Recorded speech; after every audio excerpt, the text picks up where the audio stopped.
duras barratti kaayoo duraati fadhi eebbisee siniin jedheera. Baga hambara naannoo ga'e egereen nu haa ga'udha. Wanni guddaan abdiidha fuuldura keenyatti. Hambara naannoo ga'e egereen. Oromoonni abdii qaba. Jijjiirama guddaa argina jenneet. Kanaaf xiqqoo wanni nani jechuu barbaadu fayyadama woboon waa guddaadha. Gaachana Oromootis. Namni Oromoon dargaggeessa qabu yookiin immoo dhaloota qabu irratti abdata. Dhaloota irrayyuu darbee sareedhuma cimaallee qe'ee dhahoo qabaate namni qe'ee namaatii ittiin bu'u. Kanaafuu waraanaan deeggaramanii to'ii cimanii buluun waraana jechaan qawwee qofa qabachuu miti. Of beekanii Oromummaa ofii beekanii mirga ofiitiif falmachuun kunuu waraana cimaadha. Beekumsaan waan adda addaatiin dhaabbatanii buluun. Kanaaf Rabbi Waaqayyoon beekumsa nu haa kennu, boruu hamilees nu haa kennu, waan hundaan nu haa ga'uun jedha. Kanarratti aansee Oromoon akkuma beektan yeroo dheeraadhaaf karaa adda addaa adeemsa adda addaa mirga isaatiif waggaa dhibbaa ol jarraa tokko ol jechuu danda'ama. Kanaaf karaa adda addaa deematii ture. Mirga isaa karaa adda addaa sarbamee abbaa biyyummaa isaa dhabee ture.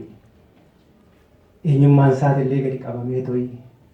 Hundi keenyallee akka seenatti olaanuu har'a qe'ee qabnaa. Qe'ee keenya baqannee qe'ee namaa taa'uun illee kabaja qabaannee miti. Qe'eedhuma ofiitti hunduu jaalala qabaa, kabajas qaba.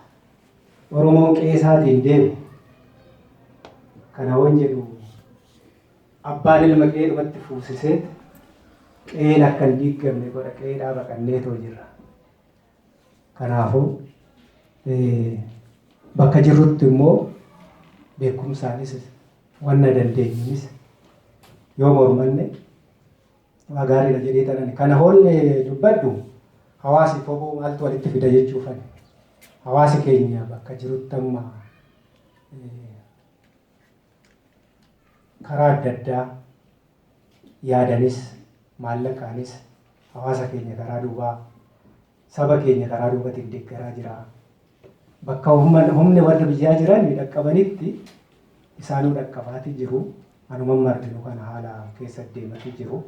Bakka isaan hin dhaqqabnettis immoo hawaasi keenya immoo dippiloomaasii adda addaa hojjetee to'i hirrina hawaasi keenya biyya jiru qabu hawaasi ala jiru immoo kana bakka qaawwa jirtutti immoo itti guuta jedhee tanan abdadha. Kanaan wal qabatee to'i baqattoonni keenya maal hojjechaati jiru, hawaasi Oromoo Siwiizerlaand maal hojjechaati jiru hoo jennee too laallu tumsa kanarratti waan baay'ee hojjechaati jira. Yeroo dheeraadhaafis nutillee yeroo dhiyootti hawaasa kana keessa amma kamnellee hoo ta'e hawaasi kun erga ijaarame waggaa dheeraadhaa waggaa 8 ol ta'a erga ijaarame garuu bu'aa gurguddoo hojjeteera. Rakkoon hawaasi keenya waggaa badaliin guddaan irra ga'u bakka hundandatti illee deemee odoo humna isaan qusatin maallaqa isaa waan hundumayyuu duubarra dhaabbatee too beeksisee fi rakkina keenyas rakkina hawaasi keenya uummanni keenya sabni keenya irra jiru hundayyuu beeksisaatii ture. Kanaafuu hawaasa keenya hawaasi Siwiizerlaand jiru kun koominiitiin Oromoo waan baay'ee hojjechaatii jira. Duubarra waan baay'ee deeggaraa jira jechuufani.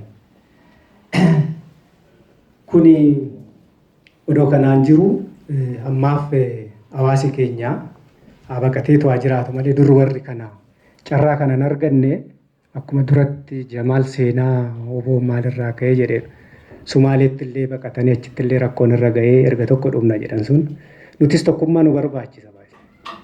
Tokko yoo taane diina keenyallee irra aanuu dandeenya. Tokko ta'uu aannan diinatu nurra aana. Kanaafuu wanni nan argaatii jiru bakka bakkatti xixiqqoon wanni nu harcaasatii jirtu hin jirti. Gargarummaa keenya amma taate namni kaa haati filmoonis abbaa fi ilmoonis tokkoon ta'u bakka tokkotti yaadan gargarummaan inuma jiraata. Ishii walni guddaan wanni nurraa eeggamu garuu wal dandeenye.